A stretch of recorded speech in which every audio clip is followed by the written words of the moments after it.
Hello friends, happy Diwali once again. বলো তো এটা কী বানিয়েছি? Guess guess guess.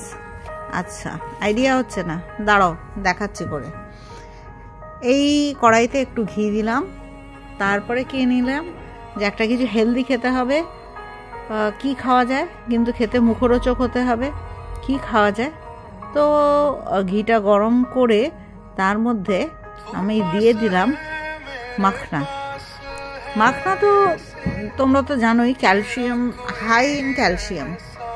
তো মাখনা তো আগে করে দেখিয়েছি এমনি ফ্রাই করে তার মধ্যে একটুখানি মশলাপাতি দিয়ে, সেটা নোনতা মাখনা। এবারে ক্যারামেল পপকর্ন তো অনেকেই খেয়েছে, ক্যারামেল মাখনা তোমরা কজন খেয়েছো? এবারে একটু দেখো তো ক্যারামেল মাখনাটা বানালে কেমন হয় খেতে। ভেরি ইজি, আমিও নেট দেখেই শিখেছি, তাই ভাবলাম তোমাদের সঙ্গে একবার শেয়ার করে নিই। তো শুকনো ওই তেলের যে ঘিয়ের কড়াইয়ে ওটা দিয়ে এরকম ভাজা ভাজা রোস্টেড হতে দিলাম যতক্ষণ না এটা একটু মুচমুচে হয়, মানে হাত দিলাম গুঁড়ো হয়ে গেল। এইভাবে করতে করতে নাড়তে থাকলাম, নেড়ে মানে এটা কিন্তু ধৈর্য ধরে করতে হবে। তাপটা যদি বাড়িয়ে দিই তাহলে কিন্তু পুড়ে যাবে, সেই জন্য বাড়িয়ে কমিয়ে সেইভাবে করতে থাকলাম। করতে করতে যখন মাখনাটা আমি দেখব যে প্রায় প্রত্যেকটাই মুচমুচে হয়ে এসছে, মানে হাত দিয়ে আঙুলের চাপেই গুঁড়ো করে নেওয়া যাচ্ছে, তখন সঙ্গে সঙ্গে এটাকে নামিয়ে নেব। মাখনা খেতে আমাদের বাড়িতে সবাই ভালোবাসে, মানে যেটা আগে দেখিয়েছি মশলাদার মাখনা।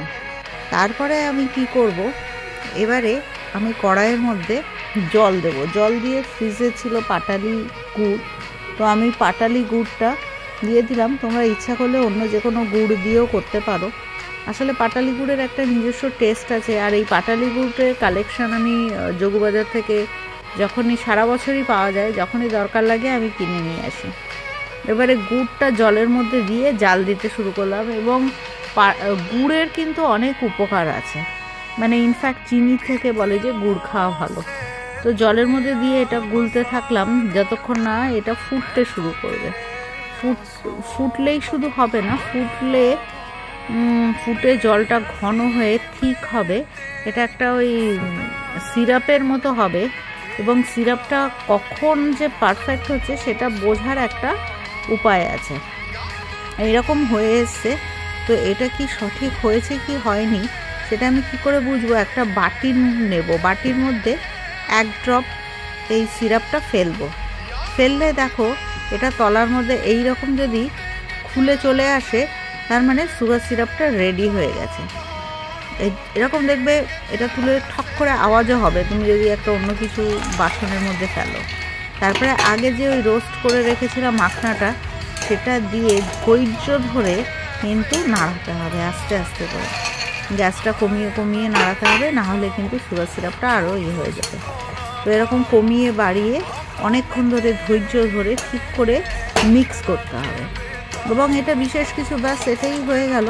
এবং এটা যদি ভালো করে এরকম করতে হয়, এটা একটার সঙ্গে একটা লেগে যাবে, কিন্তু সেটা তোমাকে যখন একটু ঠান্ডা হয়ে নামানোর সময় আঙুল দিয়ে ছাড়িয়ে নিতে হবে। তো এটা কিন্তু খেতে যেমন টেস্টি, এবং এর পুষ্টিগুণও কিন্তু যথেষ্ট ভালো। তো আমি কি করলাম, এরকম করে আগে এগুলোকে আলাদা আলাদা করে এই পাত্রের মধ্যে নামিয়ে নিলে এগুলো কি আলাদা আলাদা হলে কি খাওয়ার সময় একটা একটা করে যেরকম ক্যারামেল পপকর্ন উঠে যায়, সেরকমই কিন্তু খেতেও ভালো লাগবে। তো এরকম করে আমি পুরো জিনিসটাকে আগে ছড়িয়ে একটু ঠান্ডা হতে দিলাম।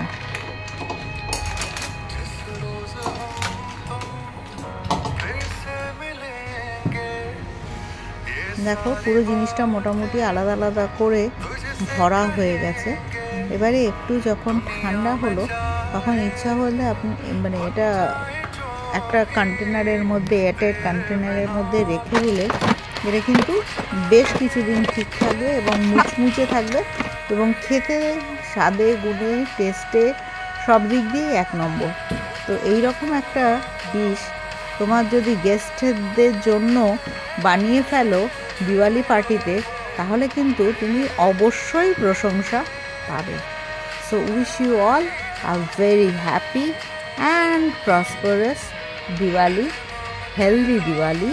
তোমাদের সবাই ভালো থাকো, ভালো কাটুক, আর এরকম ভালো ভালো রেসিপি নিশ্চয়ই তোমাদের কাছে নিয়ে আবারও ফিরে আসবো। টাটা।